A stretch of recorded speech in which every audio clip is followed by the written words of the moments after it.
todos. É sempre uma honra atender ao convite do Américo para estar aqui no Mãos Unidas, que é uma casa espírita que me fala muito ao coração. Queridos, nós vamos falar sobre alguns pensadores, sobre um fenômeno que eu particularmente fui observando com o tempo. E num determinado momento foi como se fechasse algo e eu dissesse, não, isso faz todo sentido, eu preciso passar isso adiante. O que eu vou falar hoje é fruto dessa percepção a que eu me refiro. Então, o professor de filosofia Clóvis de Barros Filho, ele costuma dizer que na sua vida o pai lhe disse coisas muito simples que depois ele veio a encontrar na mais fina filosofia. Eu pensava, quando iniciava o estudo para hoje, que aconteceu algo semelhante comigo. Eu ouvi dos meus pais coisas que depois eu fui encontrando nas leituras e, enfim, naqueles pensadores que eu lia. E uma das coisas que eu ouvi foi da minha mãe. Ela dizia o seguinte, se referindo às peças de música sinfônica. Ela dizia o seguinte, presta atenção, quando está terminando um movimento da orquestra, que você começa a ouvir uma nota aqui, um acorde ali, que são diferentes, são dissonantes até com aquela melodia que está dominando aquele movimento. E essas notas e esses acordes vão tomando corpo, você vai cada vez mais percebendo um instrumento ou outro fazendo frases já daquela nova melodia, até que a alguma hora você percebe que você já está no novo movimento da música sinfônica, que é ditado por essa nova melodia. Então o que começa a acontecer? A gente começa a ouvir um sonzinho aqui, outro ali, que não fazem parte daquele contexto, ele vai tomando corpo e uma hora ele é o próprio contexto, o novo contexto. E ela dizia assim, preste atenção que no desenvolvimento da humanidade ocorre coisa parecida. Você às vezes vai vendo uma coisinha aqui, um pensamento ali, um comportamento ali, que no primeiro momento parece não fazer muito parte da nossa realidade. Só que aquilo vai tomando corpo, aquilo vai aumentando, aquilo vai seguindo, num determinado momento você percebe que a sociedade mudou. E que aquele é o novo modo de pensar, é o novo modo de agir da nova sociedade. Então, feita essa introdução, eu queria dizer como começou esse raciocínio a que eu me referi, que me fez escolher esse tema. Começou há muitos anos com a leitura da obra do professor Domenico Di Masi. O professor Domenico Di Masi é italiano, é professor de Sociologia do Trabalho da Universidade de Roma. E ele tem vários livros muito interessantes, até por curiosidade eu trouxe alguns aqui. Quem quiser depois dar uma olhadinha em alguns dos livros do professor Domenico, esse é um deles, justamente o tema da nossa palestra, O Futuro Chegou. Onde, aliás, não trataremos disso exatamente, mas ele vai analisando os modelos de sociedades já existentes e ele vai contando historicamente quais foram as contribuições que cada uma das sociedades deu à humanidade no curso do tempo, e ele termina com o último capítulo, que é o Brasil, o futuro chegou. E ele, italiano, diz que, analisando a história da humanidade, todas as sociedades e a realidade atual, ele está convencido de que o futuro da humanidade está aqui. Muito bem, mas não será esse o objeto da nossa conversa, ao menos hoje. O professor Domenico de Masi, ele escreveu um dos livros, que é esse aqui, chamado O Ócio Criativo. Eu vou falar um pouquinho do pensamento que ele desenvolve aqui no Ócio Criativo. O que ele diz? Ele diz o seguinte, aliás, um passo antes, é muito interessante que o professor Domenico é considerado por muitos intelectuais, por muitos pensadores, como um otimista. Então, Domenico tem uma leitura otimista da história, tem uma leitura otimista dos caminhos da humanidade. E toda vez que é perguntado isso a ele diz o seguinte: não há como não ter uma leitura otimista se nós olharmos para a história da humanidade. E eu faço questão de colocar isso aqui porque muitas vezes nós ouvimos o contrário. Vejam só o que ele menciona, né? Ele diz o seguinte, a começar, né? ele fala, muitos colegas meus, ele fala, dizem que gostariam de ter vivido no Renascimento, que havia todo um glamour no período em que existia a realeza, e que eles gostariam de ter vivido naquele período. Aí ele diz assim, provavelmente eles imaginam que iam ser da realeza, né? Porque se fossem do povo, iam viver muito mal. E não bastasse isso, se fossem da realeza, deveriam ser da realeza com muita saúde, porque naquela época, qualquer inflamação de dente poderia ser catastrófica para o indivíduo. E aí ele vai além, ele diz o seguinte, se nós olharmos sobre qualquer aspecto do desenvolvimento da nossa sociedade, nós veremos que há uma evolução constante, começando por uma evolução tecnológica.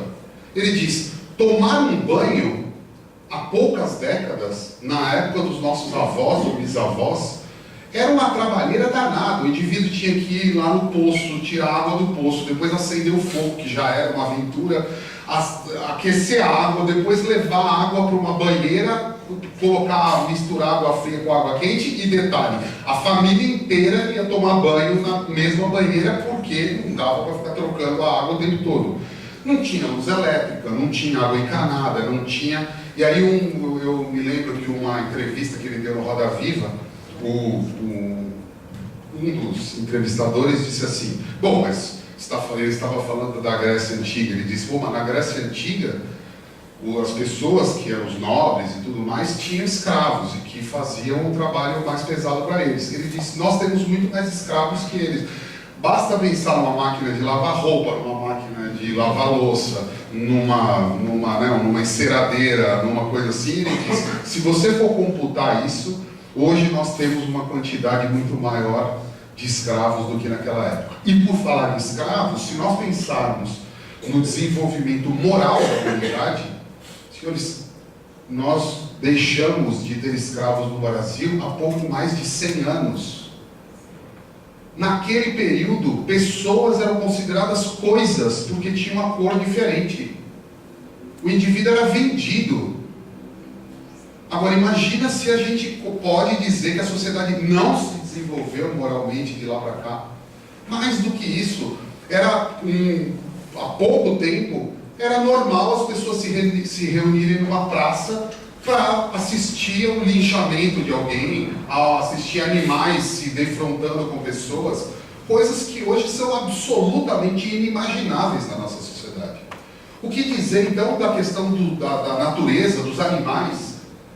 Imagina, antes fazia o que queria, hoje há um controle da sociedade de um modo geral sobre atividades que possam gerar dor, que possam gerar sofrimento num ser vivo. Então vejam só, essa leitura que se faz otimista me parece, mais do que isso, realista. nós não temos como dizer que nós não estamos num processo constante de evolução.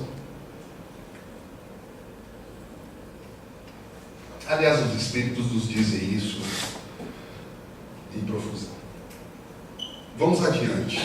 O que diz o professor Domênico de Masi fundamentalmente nesse livro O Ócio Criativo? Ele diz: houve uma mudança determinante na nossa sociedade e nós ainda não percebemos.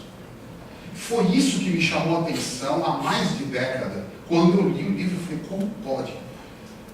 Me chamou a atenção essa questão. E ele disse o seguinte: se nós olharmos de alguns séculos para cá, aconteceram algumas mudanças que foram determinantes na humanidade. A primeira foi o que se denomina Revolução Industrial. Então vejam só, a nossa sociedade era estruturalmente rural. Nós vivíamos no campo e nós vivíamos da economia que o campo nos proporcionava. Então, isso tinha consequências nas nossas vidas, nos meios de trabalho, nos nossos comportamentos, e mais do que isso, os países considerados desenvolvidos eram aqueles que possuíam muitas terras. Tanto que coincide esse período com a era das navegações, onde os países deixavam o velho continente em busca de novas terras para aumentar o seu poder.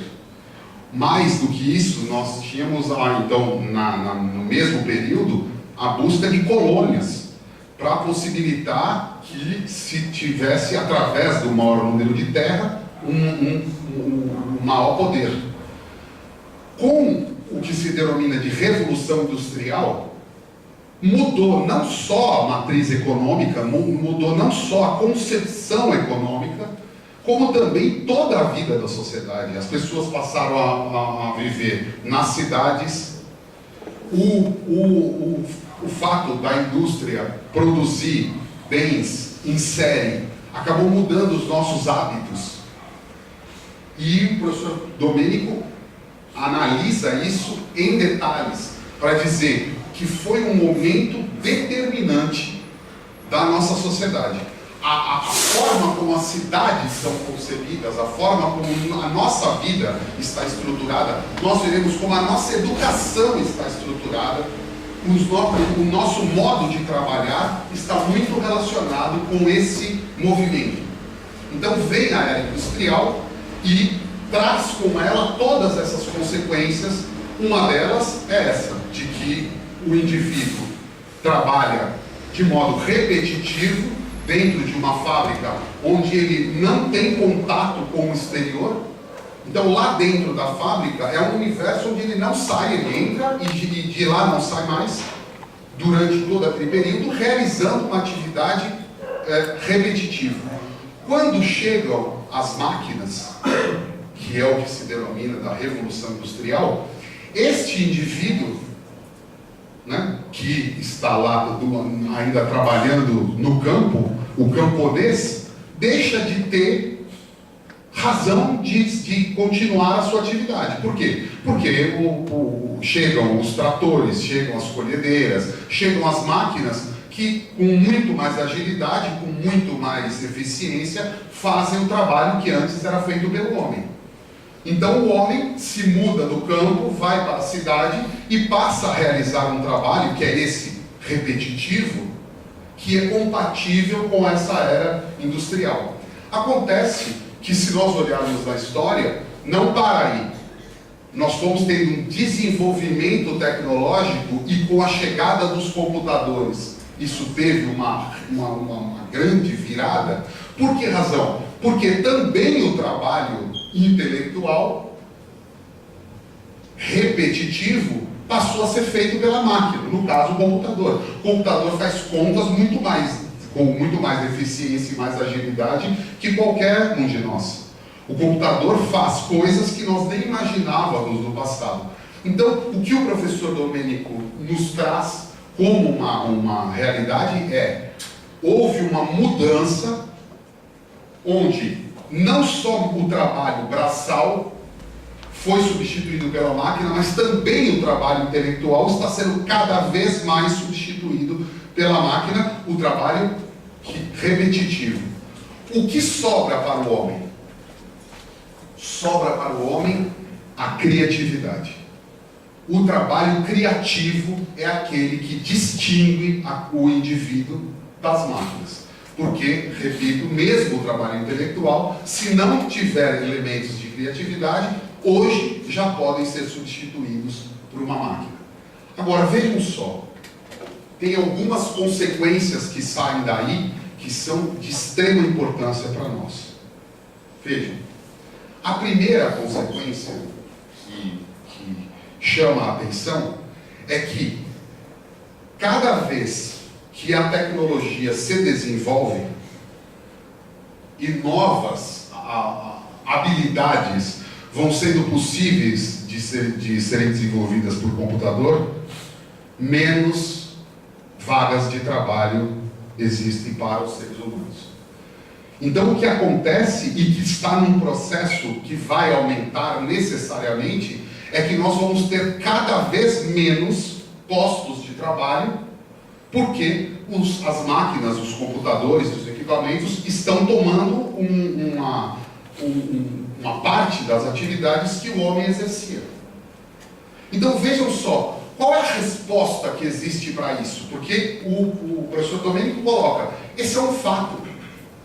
Nós não estamos ainda muito habituados com essa nova realidade, mas ela está colocada. E ele diz, há uma lógica até contraditória, porque ele diz, o que acaba acontecendo? Tem muitos pais que trabalham 12 horas e o filho não tem emprego quando chega na idade de trabalhar. Então, o que ele coloca para nós como algo praticamente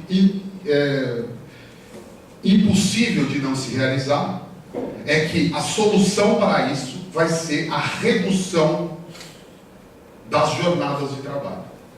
Só vai ter condições de ter trabalho para todo mundo porque as jornadas de trabalho vão se diminuir.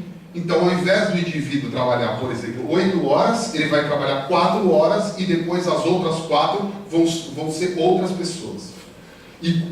Portanto, nós vamos dobrar ou triplicar a possibilidade de postos de trabalho, cada um trabalhando menos do que hoje ocorre. Só que vejam só, como em todo o período de transição, nós temos muita dificuldade de lidar com essa nova realidade. Então ele diz assim, o indivíduo que foi criado sob a lógica da Revolução Industrial tem a percepção de que é o número de horas que ele se dedica a uma determinada atividade que o qualifica. Então ele faz uma análise interessante.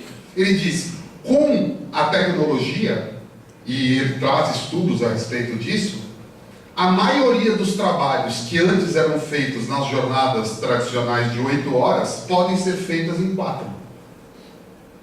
Só que ele diz, as pessoas trabalham 4 horas e depois vão para casa? Ele diz, não. O fenômeno que acontece é de que as pessoas não só trabalham às 4 horas, como às 8 e fazem hora extra. Então é muito comum o indivíduo ficar 10, 12 horas dentro da empresa. Ele diz, como é que se explica esse fenômeno? Ele fala, porque o indivíduo ainda não consegue lidar com o fato de que a atividade dele é possível de ser feita num número menor de horas. E aí ele brinca, ele é uma pessoa muito divertida. Um dos entrevistadores pergunta a ele, por que o indivíduo fica mais tempo? Ele fala, para fazer companhia para o chefe, que faz por sua vez companhia por dele, e daí por diante. E aí ele diz, o que ele faz nesse tempo extra que ele não teria o que fazer na empresa? Ele diz, faz reuniões que demoram horas e não chegam a lugar nenhum. Criam regras, então vai criando, e ele vai dando exemplos que evidenciam que por um vício da nossa leitura que fomos educados na era industrial, nós não conseguimos perceber esta modificação. E mais do que isso, tem um fator fundamentalmente cultural, que não é percebido pelo indivíduo que ele está fazendo um bom trabalho e se dedicando, se ele não ficar esse número de horas. E mais do que isso, e esse é o ponto fundamental, o indivíduo que não foi educado para o período fora do trabalho não sabe o que fazer se ele sair da empresa. E mais do que isso, as relações de família estão muito estruturadas no fato daqueles que trabalham fora ficarem pouco tempo em contato com a família no dia a dia. E ele diz, muitos nem saberiam como lidar com a família com mais horas. Então existe uma concepção cultural que impede que se perceba essa mudança que é impossível de não acontecer. Cada vez mais está aumentando o desemprego porque não tem mais vagas de trabalho. Então vejam só, isso é algo que necessariamente irá acontecer e para o qual nós temos que estar preparados e não fomos educados para isso. Então foi isso que de certo modo me chamou a atenção no pensamento do professor Domênico, e eu disse muito bem, como é que é urgente que a gente pense nessa realidade. Muito bem. Aí qual o outro elemento que veio a se agregar? Aí, eu disse, como é que nós vamos fazer, pensava eu, para preparar os nossos filhos, os nossos netos, aqueles que estão começando a vida aqui, para essa situação, para essa nova realidade. Porque, vejam só, não só tem essa situação de hoje, que vai ser resolvida, que é a questão do número de postos de trabalho, das atividades que vão demandando cada vez menos tempo, como tem a questão da criatividade. É necessário que o indivíduo aprenda a lidar com a criatividade. E vejam, há um fator interessante. O pior lugar para se ter criatividade é num escritório fechado, às vezes numa baia, olhando para a parede. A chance deste indivíduo ter ideias interessantes que modifiquem e que tragam inovações é muito menor se ele estiver fechado dentro do escritório do que se ele estiver na praia, se ele estiver no parque, se ele estiver num local onde ele está arejando a cabeça e de repente tem a ideia que pode trazer o grande diferencial, que é a criatividade. Então ele diz, o último lugar para que isso se desenvolva é dentro do escritório, é dentro da empresa. E mais do que isso, nós vivemos um problema de mobilidade. As pessoas atravessam a cidade e cada vez mais vão demorando horas para chegar de um lugar ao outro. Isso aliado à tecnologia da internet vai necessariamente fazer, isso já é uma realidade hoje, com que as pessoas cada vez mais sejam demandadas para trabalhar em casa, para não ter que atravessar a cidade e gerar esse trânsito todo. Eu olhava para esse caldo de coisas e dizia, bom, como é que a gente faz para lidar com isso e para nos prepararmos para esse novo momento que o professor Domênico chama de pós-industrial, era pós-industrial. Muito bem. Há 9 anos eu fui a um congresso de pedagogia espírita e um dos palestrantes, embora não espírita, era um professor português chamado José Pacheco, que vinha de uma experiência realizada na Escola da Ponte, em Portugal. E o que ele contava sobre a Escola da Ponte? Ele dizia o seguinte, que ele chegou como professor na Escola da Ponte e se deparou com uma realidade que, aliás, é muito comum no Brasil, de alunos que, por mais que estivessem por anos na escola, não aprendiam. faziam de conta que aprendiam, os professores faziam de conta que achavam que eles estavam aprendendo, e acabava que gerava uma realidade em Portugal que é idêntica à do Brasil, que há um número enorme do que se chama de analfabetos funcionais. Ou seja, embora o indivíduo saiba ler e escrever, se você der um texto para ele interpretar, ele não consegue compreender o que está naquele texto. Por que razão? Porque ele não consegue aprender do modo como ele é a ele ensinado. E o professor José Pacheco dizia o seguinte: eu cheguei lá, isso gerava uma série de consequências, que eram alunos que eram reprovados uma vez atrás da outra, tinha uma situação de violência, porque não havia respeito ao professor, então eram comuns situações de violência entre um aluno e o outro, e entre alunos e professores. E ele chegou num determinado momento, nessa escola pública de Portugal, com todas essas mazelas, que provavelmente são as mesmas que nós vivemos aqui hoje no Brasil, e ele disse: não faz sentido nós continuarmos com um tipo de ensino que está evidente que não gera consequências, que não ensina absolutamente nada. Então ele começou a fazer perguntas. Ele disse o seguinte, que numa escola anterior, vejam que é muito interessante, porque isso se alia muito a uma lógica que nós sabemos, que a doutrina espírita nos traz, que é, quando algo acontece aqui, há muito tempo já está sendo estruturado no plano espiritual. Então, o professor Pacheco, numa escola anterior, ele diz o seguinte: ele dava aula numa sala para 78 alunos. E aí chegou a diretora e falou assim: eu tenho mais um aluno para você. Só que esse aluno é um pouco diferente. Ele tem autismo. E aí ele diz: eu não fazia a menor ideia do que era isso, porque naquela época ninguém se falava de autismo. E aí ele chegou, o aluno entrou, ele falou: vou entender qual é desse aluno.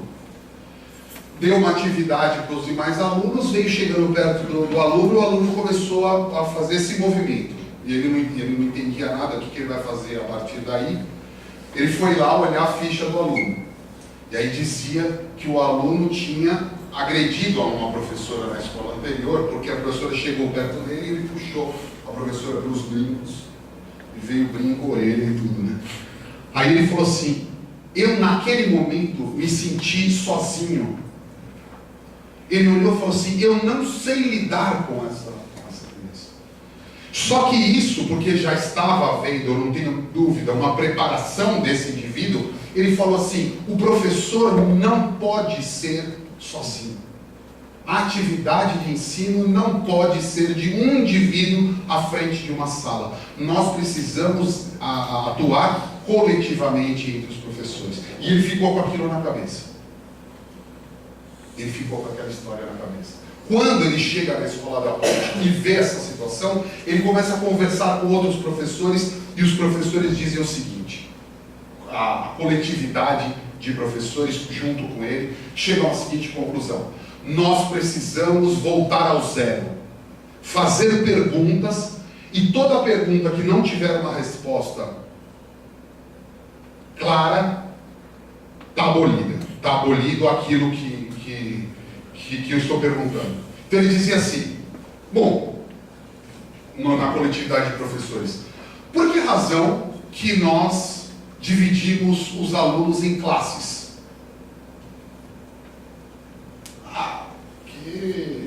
Não sei. Porque sempre foi assim. Aí ele dizia: então não tem mais classe. Por que os alunos são divididos por idade? Não, essa eu sei. Porque eles têm interesses semelhantes quando na mesma idade. Ele disse: eu tenho alunos da mesma idade que um tem um interesse, o outro não tem nada a ver com aquilo, eles são completamente diferentes, e muitas vezes eu tenho alunos de outras salas mais velhos ou mais novos que têm interesses parecidos com esse e não têm a mesma idade. Por que nós estamos dividindo os alunos de idade? Não sei, não tem mais idade. Ele diz: por que razão que o melhor modo de aprender é numa sala de aula? Não sei, não tem mais aula. Vejam só o que aconteceu. A Escola da Ponte aboliu as aulas, aboliu as séries, não divide mais alunos por idade. E o que é que eles fazem? Vejam só. E foram pioneiros. O que eles fazem? O aluno chega na escola e eles vão buscar saber qual é o interesse que o aluno tem no aprender. Porque eles se deram conta de que há uma energia que a gente coloca quando eu estou tratando de algo que me interessa. Eu pensava, quando olhava, fazia as minhas anotações para essa palestra, eu pensava na internet. Vejam só, eu tenho um hábito de não ver televisão. Se a minha televisão em casa quebrar, eu vou descobrir meses depois. Não ligo a TV. Agora, a internet, o Google, você entra no Google, faz uma pesquisa, aí ele já joga para um outro assunto que você também está interessado, aí você entra, ele te manda para um vídeo onde tem uma palestra sobre aquele assunto. Você é capaz de ficar um dia inteiro, se você não se disciplinar, olhando temas que vão interligando e que vão chamando a tua atenção. Foi essa lógica que passou pela análise dos professores. Eu vou contar uma coisa muito interessante. Eu tenho que parar, né? Que eu vou passar um vídeo para vocês que leva um pouco de tempo, então eu estou controlando aqui. Já vou. Vejam só. Olha que interessante. O professor, eu conheci o professor José Pacheco nesse congresso. E foi uma coisa muito interessante. Ele chegou à frente da plateia, eram umas 1000 pessoas aproximadamente, e ele disse o seguinte: a organização do congresso me deu a seguinte atribuição, que eu tenho que dar uma aula, ter um período expositivo, e depois vem as perguntas. Só que como eles deram essa atribuição a mim e portanto o poder é meu, eu dou por encerrada a minha manifestação e vocês podem fazer pergunta. E sentou. Aí ficamos, eu e a plateia, com uma cara de quem é esse português, gente? Aí, durante a fala dele, vejam que interessante, durante a fala dele, ele disse assim, já fazendo um vínculo com o pensamento que estruturou a Escola da Ponte. Não faz sentido que você vá falar com alguém sem saber o que ele quer ouvir. Então, ele tem que me perguntar e aí eu respondo em cima da pergunta dele. E ele diz, o que eu faço na sala de aula? Eu escolho o que, ao mesmo tempo, 50 alunos vão ouvir. Ele diz, é claro que não vai dar certo. Ele diz, a aula não faz o menor sentido. Então o que ele faz? Ele vai buscar no aluno o seguinte, você quer aprender? O que você quer aprender? E eu peguei um pedacinho de um vídeo que ele fala exatamente como, ele mostra, a partir de uma pergunta, ele vai fazendo um projeto. Então os alunos vão se vinculando a projetos. Então digamos assim, ele dá um exemplo, um aluno quer saber o que é saneamento básico. E é até interessante porque o menino fala que se interessou por isso, porque no bairro dele não tinha. Então ele foi fazer, o que é saneamento básico? Aí eles falam, muito bem, vão dar uma primeira tarefa a ele para procurar o que é saneamento básico. Aí o menino volta, saneamento básico é fornecimento de água e tratamento de esgoto. Aí, a partir daí, eles vão tirando novos desafios para o menino ir estudando. Enquanto isso, ele estuda conceitos de física, ele estuda conceitos de química, ele estuda conceitos... E outros alunos que estão interessados em temas parecidos vão se unindo, eles formam grupos que não precisam ser da mesma idade e vão desenvolvendo projetos. Vejam só, a escola tem um programa igual às outras escolas, só que ela não vai no ritmo ou na lógica que ela quer. Ela vai ticando cada vez que o aluno adquire um conhecimento, esse aqui ele já adquiriu, esse aqui ele já adquiriu, e ele muda de estágio quando ele alcançou aquele determinado conhecimento. Vocês vão ver o professor José Pacheco, a exemplo do que eu disse em relação ao Domênico de Masi, ele entende que o futuro desse método revolucionário de educação, que segundo ele vai tomar o mundo, tem a estrutura aqui no Brasil. Ele sai de Portugal e vem morar no Brasil, já naquela época, e estruturou um projeto, por isso que eu estou reduzindo o tempo da minha fala para colocar, para que os senhores vejam o que eu estou dizendo. Só que, mais um minutinho, eu me dei conta do seguinte, que o que o professor Pacheco estava falando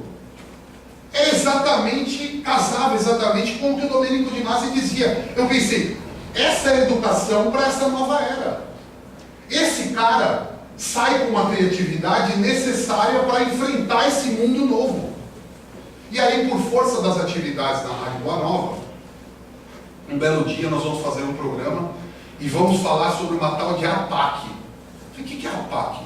Fui ver, é uma organização não governamental que tem 45 anos e que saiu da ideia de um visionário.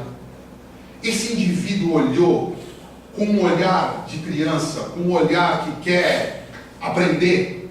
Ele olhou para os presídios.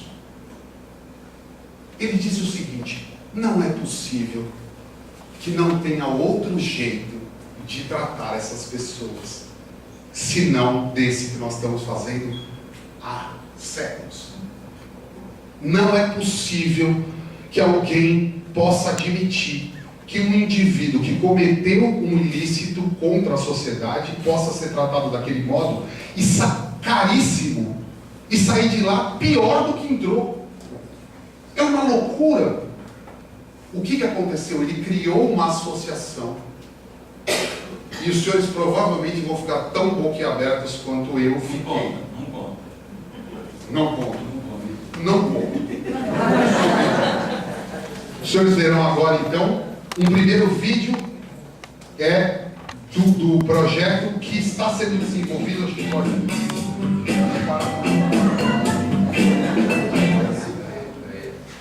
Eles conseguiram transformar essa escola que eu me refiro numa referência de Portugal. E esse projeto âncora que os senhores verão, ele acontece em Cotia, é uma escola pública que só atende a população local e com questões sociais. Não atende qualquer pessoa que queira colocar o filho lá.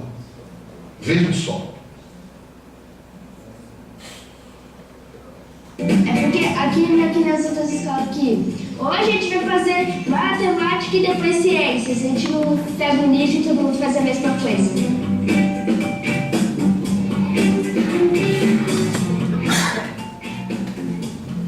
A gente, com nossos professores, a gente decide o que a gente vai estudar. A gente não vai ter que copiar da lousa as coisas. A gente aprende com a brincadeira também, não só com a escrita.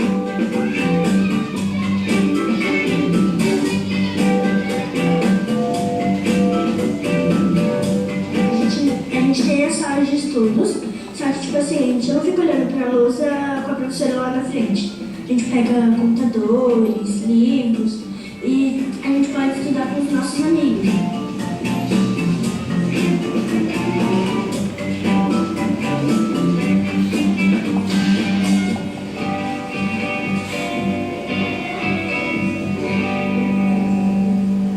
A escola atende em torno de 200 crianças. As crianças chegam por volta das 7h20 e saem por volta das 16h30, livros, né? A escola, ela não tem série, aula, turma, mas ela corresponde à educação infantil, ensino fundamental 1 e 2 e temos autorização para o ensino médio.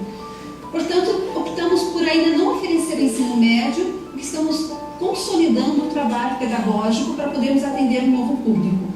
A escola, ela se organiza por núcleos de aprendizagem. Os núcleos são iniciação, desenvolvimento e aprofundamento. E o critério de transição entre os núcleos é o nível de autonomia conquistada nesse processo.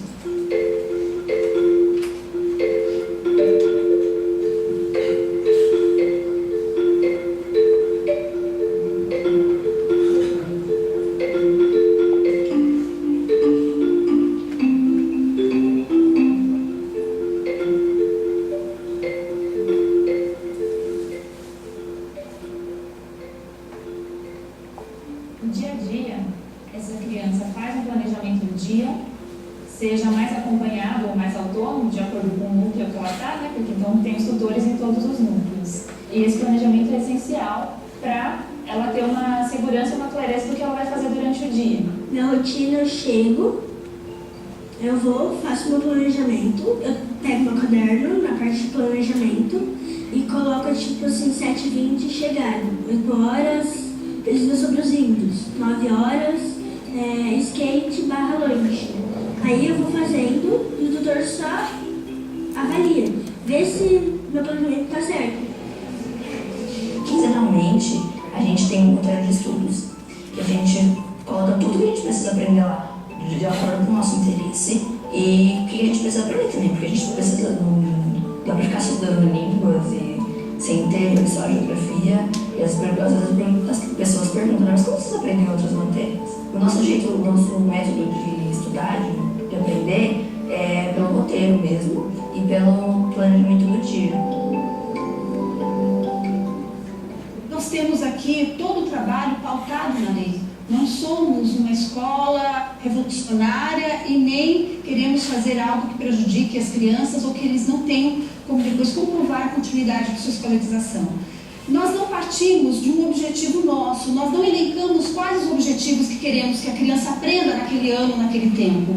Nós temos todos os objetivos das áreas do conhecimento com base nos PCNs, que são os Parâmetros Curriculares da Educação Nacional, nós temos eles listados. Ao longo do processo de aprendizagem, nós vamos ticando, vamos colocando quais os objetivos que já foram atingidos, independente da ordem. Essa é a grande diferença de uma escola tradicional, em que o objetivo é oferecido e a criança ou aquele grupo de crianças, pelo fato de ter a mesma idade, deve buscar atingir. Nós não, nós buscamos o indivíduo, qual é a sua necessidade, qual é a sua potencialidade, qual é a sua bagagem de aprendizagem, e dali ela vai desenvolvendo seus projetos e vamos nos remetendo aos objetivos e descrevendo quais já foram atingidos.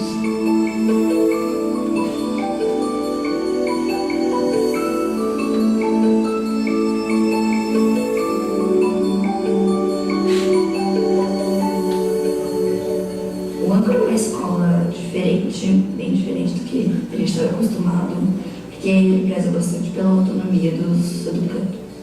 Então, a gente precisa ter os 5 valores, a gente trabalha em cima dos 5 valores, que são respeito, solidariedade, responsabilidade, afetividade e honestidade. Quando a criança inicia, ela entra aqui, ela, independe da idade que ela tenha, ela vai para um núcleo de aprendizagem chamado iniciação. Então, ela pode ter 3 anos, 4, 5 ou 15, ela vai para o núcleo de iniciação. Então, também temos crianças que estão na fase da alfabetização, da leitura, da escrita, da matemática e das atitudes, porque o nosso trabalho é pautado em atitudes e valores. Eu preciso entender quais são estes e como que a gente interage com eles nesse espaço. O tempo que elas permanecem na iniciação depende de cada uma, podendo ser uma semana, um mês, 1 ano, 2 anos, 3 anos.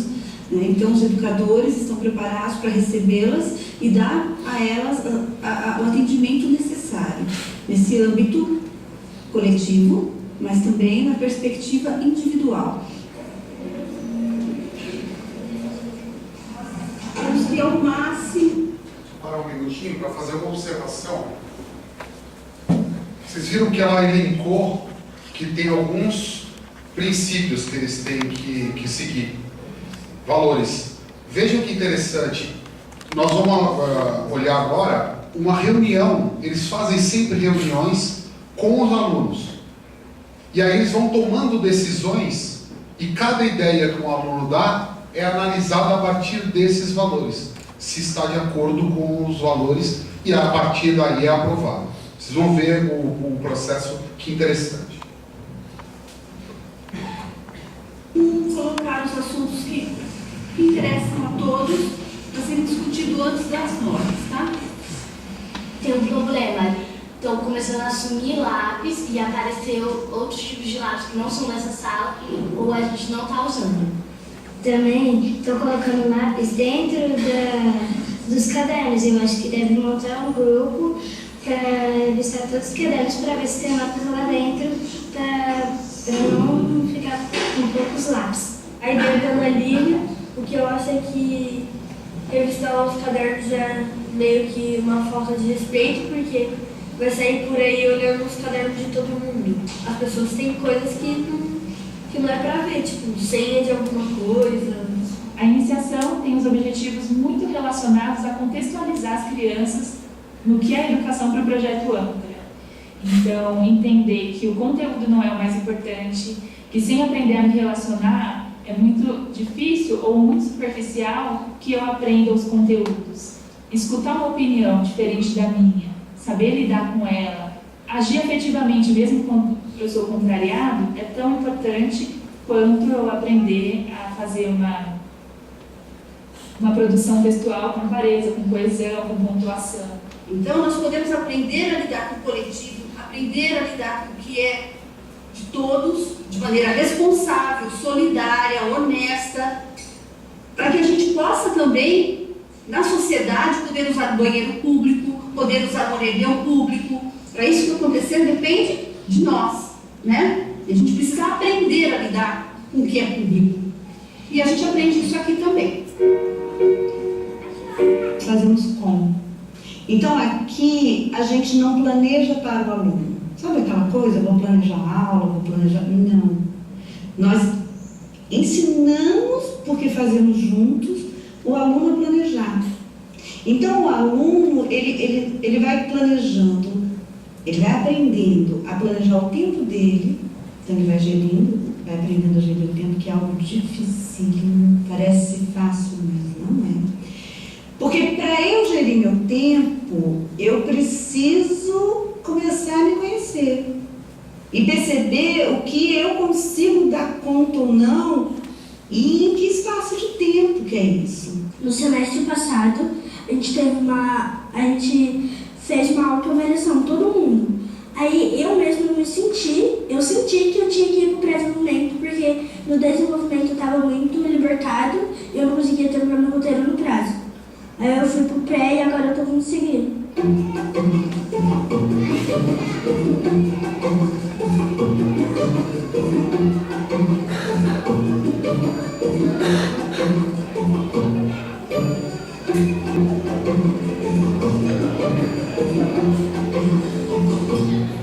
Quando a criança apresenta um desejo, uma necessidade, um sonho, né, que é de onde a gente parte, ali a gente começa então a fazer uma investigação, né? Por que você quer, né? Por que você quer acabar com isso no mundo? O que te incomoda? Mas como que a gente acaba com esse lixo no mundo? Começamos por onde? O que você já sabe sobre isso? E depois começamos a responder um questionamento que é o que quero, por que quero, com quem vou fazer, quanto tempo eu vou precisar, né? Quais os materiais, os recursos que eu vou ter disponível para eu realizar esse trabalho e o que eu tenho que aprender, basicamente, né? Então, a partir daí, o que eu tenho que aprender, a gente vai navegar pelas áreas do conhecimento. Então, as áreas do conhecimento, português, matemática, história e geografia, ela vai ter um sentido, um significado nesse processo. Não vão ser conhecimentos isolados, ilhados e que vão ser esquecidos porque não faz sentido. Então, a busca pelo significado da aprendizagem. O objetivo da aprendizagem, de conteúdo, o que a escola faz, ou tenta fazer, é não ficar na escola, é sair, ir para o bairro, ir para a comunidade, trabalhar fora dela, envolver outras pessoas dentro da escola e se envolver fora da escola. Eu vejo que o objetivo é que a escola seja só uma referência, mas que não é necessário estar na escola para estudar, não é necessário estar na escola para aprender ou para se relacionar. A gente está num momento em que isso ainda é necessário, a gente faz isso aqui dentro. Mas o objetivo é isso cada vez mais se diluir e que a comunidade vire uma grande escola. Eu achava que aquela opção era certa, né? Porque eu nunca ia imaginar que eu podia estar numa escola que, sei lá, não tinha aula. Então, eu nunca imaginei que isso seria possível. Tanto quando eu entrei aqui, eu não gostava daqui, porque eu achava que eu não ia aprender e eu vim de uma escola particular. Então, tinha muita gente que estudava em escola pública e eu me sentia superior.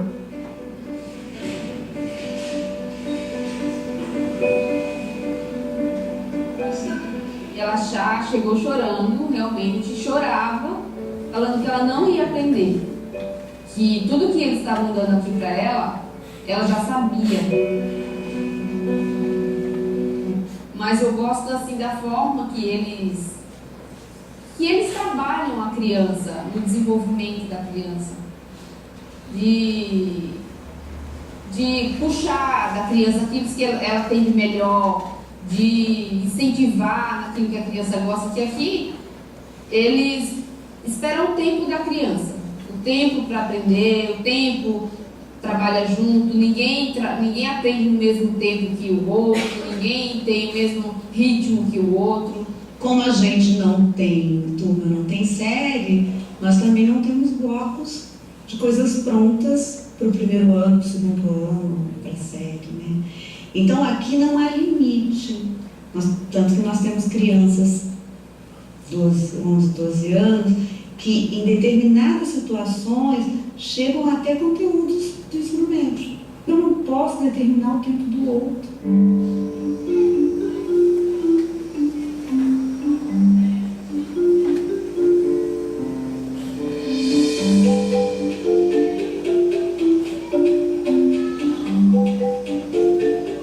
Aí eu fui me acostumando, fui me adaptando com o jeito, e aí eu vim evoluindo com a escola, né?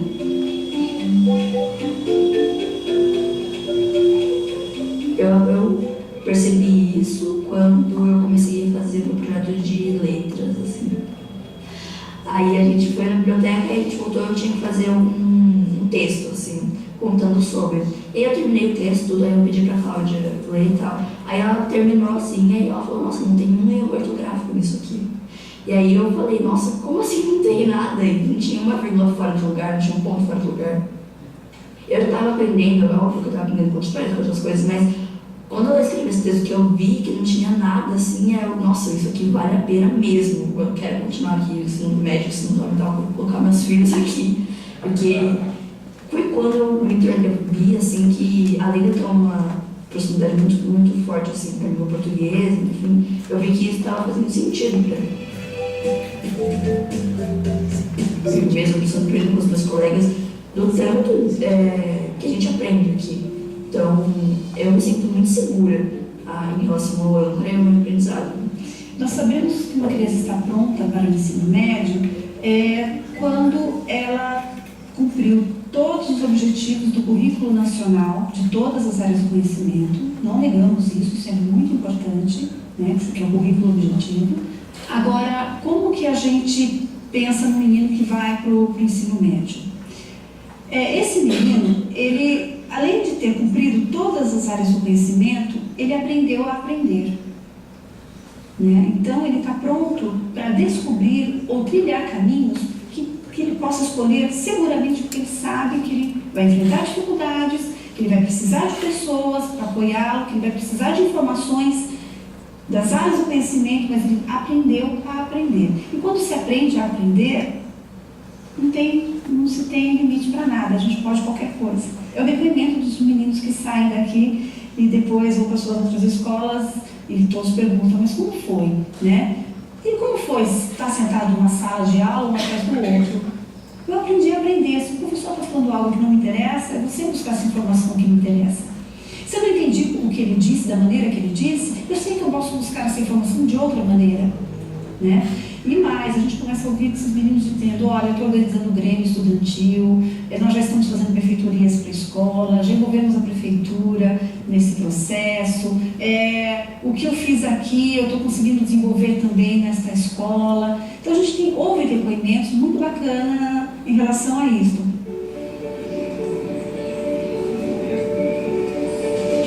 Que eu poderei qualificar de inovadora. E quando se fala de inovação, nós teremos de pensar na definição do conceito de inovação. Inovação é tudo que é inédito, o que é novo e que aporta, de algum modo, qualidade, melhoria, benefício, utilidade. E isso já distingue o projeto âncora daquilo que é considerado, de um modo geral, como inovação. Não é inovação dar um laptop a cada aluno. Não é inovação substituir o quadro por uma lousa digital. Não é inovação passar de ano para ciclo, de ciclo para ano. Não é inovação melhorar as aulas. Uma aula não pode ser melhorada. Uma aula deve ser erradicada. Onde há aula não há inovação. Então o que é preciso fundamentalmente, mais do que, enfim, todas essas modificações que são apenas paliativas, é conceber e desenvolver uma nova construção social da aprendizagem. Porque a arte, a profissão de professor, não é um ato solitário, é um ato solidário. Mas nós somos condenados a uma profissão de solitários em Salvador. E solitário não é autónomo. Nós só somos autónomos com os outros, em equipe. Então a gente soma e divide por quanto? Considerar realmente que nem tudo passa pelo cognitivo, também passa pelo atitudinal. É isso. Pela emoção, pelo afeto, pela ética, pela estética, até pelo espiritual, se quiseres. Esse é o professor José Pacheco e a escola aqui em São Paulo, Cotia, que ele ajudou a desenvolver com a experiência que trouxe da Escola da Ponte, que é essa de Portugal, que foi, enfim, estruturado a partir do pensamento dele. Eu trouxe um trechinho bem curtinho de uma fala dele numa entrevista, porque ele falou como que ele desenvolve um projeto a partir do interesse que o aluno apresenta, para vocês terem uma ideia do que eles estão falando. Vamos ver. E chegaram 7 jovens julgados fora das escolas e que já tinham passado pela FEBEM, pela São Pedro. 7 jovens que já tinham matado, tinham posto professor em estado de coma noutra escola, enfim. Eu pedi para eles se sentarem, perguntei o que eles queriam fazer. Eles disseram que nas outras escolas não deixavam fazer nada, como é que ele poderia fazer o que quisesse? Disse, podem, dizer lá o que quereis. E o mais jovem disse que tinha uns pássaros na FEBEM e gostava de os levar para a escola. Se ele levasse para a escola, ele aceitava ficar, porque nenhuma escola já os acolhia. Eu disse, onde vais para os pássaros? Eu não sei. E disse o mais velho, olha, eu trabalho na construção civil, sabe? Eu quando estou a dar tiros às pessoas, eu trabalho na construção civil. Eu um dia fiz um viveiro para pássaros, muito bonito, sabe? Ficava bem ali, não? E tu sabes fazer, sei. E vais fazer sozinho? Não, está aqui a galera. Tinha 7. Eu tinha um projeto e uma equipe. Perguntei, como é que é o viveiro? Olha, metemos uma base de betão, uma cantoneira de alumínio. Eu perguntei, quanto é cantoneira? Não sei, então apanhei. O que eu preciso saber para fazer um viveiro? Saber medir metros, múltiplos, submúltiplos. Saber calcular a despesa. Saber como se orienta uma planta. Saber o que é a proporcionalidade direta. E à volta o que é que tem? Tem uma tela. Quantos metros quadrados? Não sei. Então, para aí, precisas saber calcular a área do retângulo, o metro quadrado, medidas da área. Qual é o pássaro? Qual é o predador? Ao fim de meia hora, eu tinha construído um projeto e um roteiro de estudo para pesquisa com 74 conteúdos agropecuários que eles precisavam de saber para fazer o projeto. E o viveiro. Fizeram em 9 dias e partilharam com os outros tudo aquilo que sabiam. Então, vejam, o que aconteceu? Eu olhava para esse projeto e dizia, ele fala a mesma língua do professor Domênico. Ele está preparando as crianças para lidar com essa nova sociedade que está surgindo e que está colocada a partir do que nós conversávamos aqui. E aí veio o outro lado da coisa. Muito bem, e como é que nós vamos lidar com aquele indivíduo que transgrediu as regras e que precisa ser reeducado?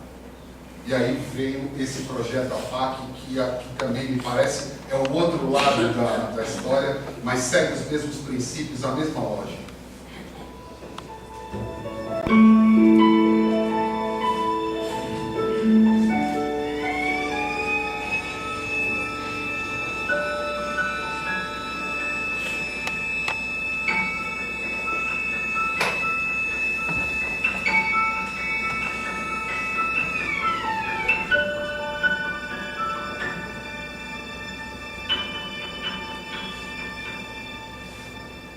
Em 1972, eu comecei a me preocupar com problemas sociais. Reuni então 15 amigos dispostos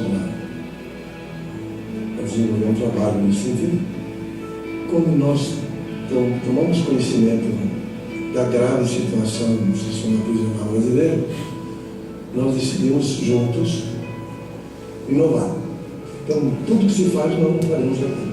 Depois de 3 anos trabalhando na cadeia pública e após a constituição de uma primeira equipe de voluntários, nós descobrimos a existência do método APAC em São José dos Campos. E após conhecê-lo, em loco, nós tomamos a decisão de trazê-lo para a comarca de Itaúna. Certamente que foram anos muito difíceis, sobretudo a tarefa difícil de romper as barreiras do preconceito da sociedade, a conquista das autoridades para o nosso projeto e pelos resultados positivos que foram se apresentando ao longo dos anos, a APAC de Itaúna acabou por se tornar, por ser uma referência na aplicação da metodologia, de maneira que, à luz da experiência de Itaúna, hoje nós podemos contar com mais de 30 APACs já funcionando nos mesmos moldes de Itaúna, ou seja, sem o concurso da Polícia Militar, Civil ou agentes penitenciários.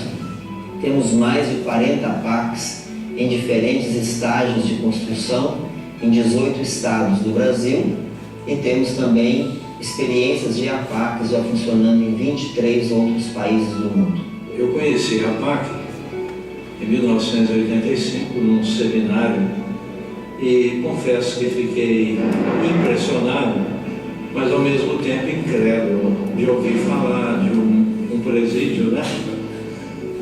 Sem polícia, sem agentes penitenciários, em que os próprios presos eram cogestores, né, da segurança.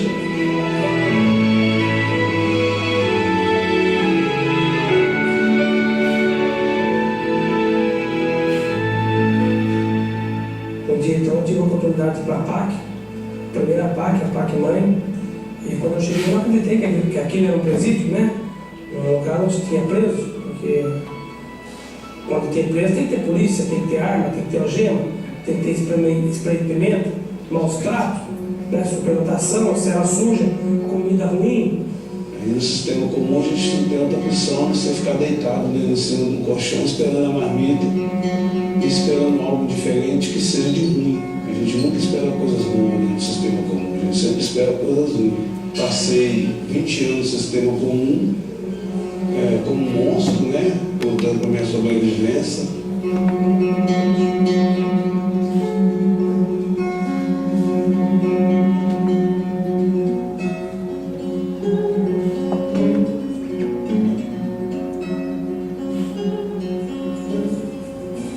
E hoje eu estou aqui na PAC aqui, cheio de planos, né? Cheio de expectativa de vida.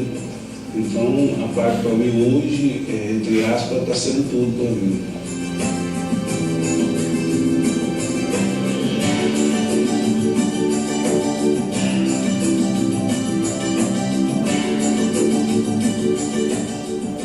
Porque a gente é tratado com amor, carinho, e nós temos a nossa dignidade resgatada. Eu, por exemplo, fiquei 1 ano no sistema convencional, nunca mais ouvi uma bala, nunca mais vi subir um chiclete, só comi uma comida de péssima qualidade. E aqui você chega, você tem uma comida de ótima qualidade, talheres.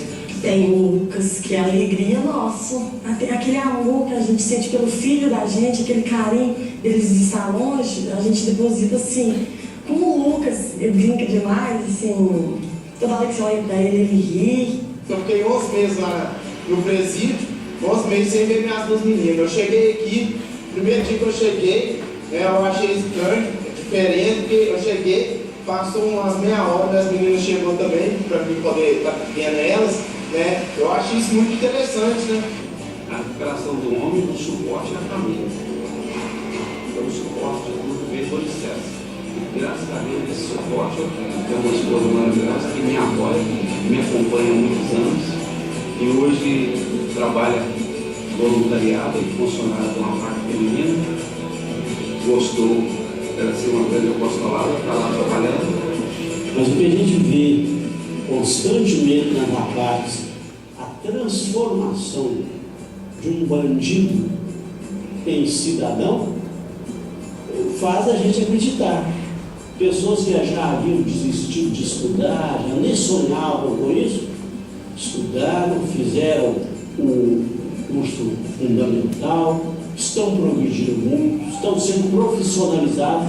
A grande importância do estudo é justamente nisso, profissionalizando a pessoa para que ela não precise mais de enveredar-se pelo caminho da venda de drogas, pelo caminho do furto, do roubo.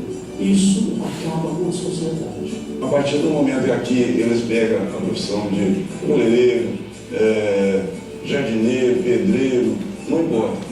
A partir do momento que ele quer uma dignidade, um trabalho digno, saindo da PAC, ele tem essa condição de trabalhar dentro da sociedade, não importa a profissão que sai.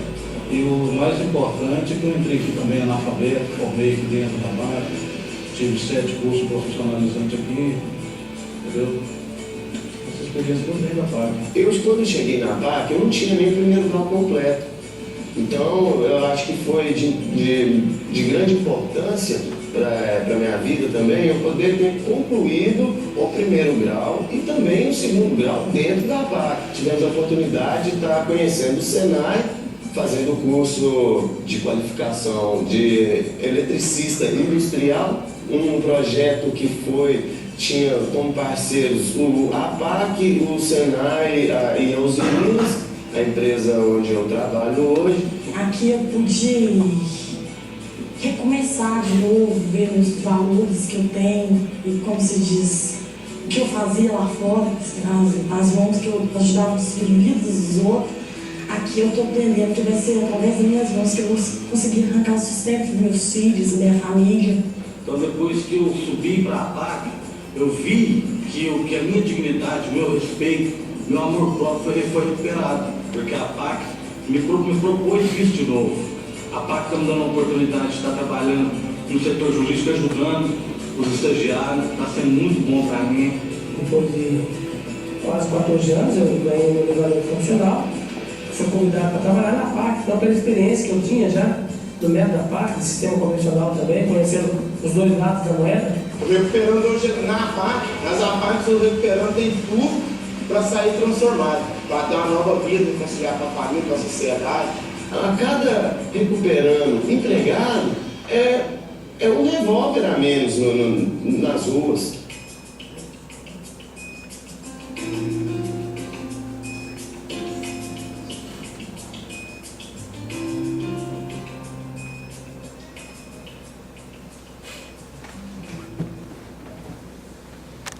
Então é isso. A gente olha, no primeiro momento, uma ideia revolucionária como a do professor Domênico, nos parece inexequível. O cara está falando os negócios aí que jamais vão acontecer. E aí eu fui percebendo que existem realidades como essa que falam a língua dessa nova sociedade, que eu não tenho nenhuma dúvida que vai ser a sociedade que nós vamos viver em muito pouco tempo. Então, por isso, até dessa ideia de se chamar essa nossa conversa de um futuro chegou. Ele é presente, ele está aí, e nós estamos no limiar de uma sociedade que não é nem parecida com aquela que a gente viveu até aqui.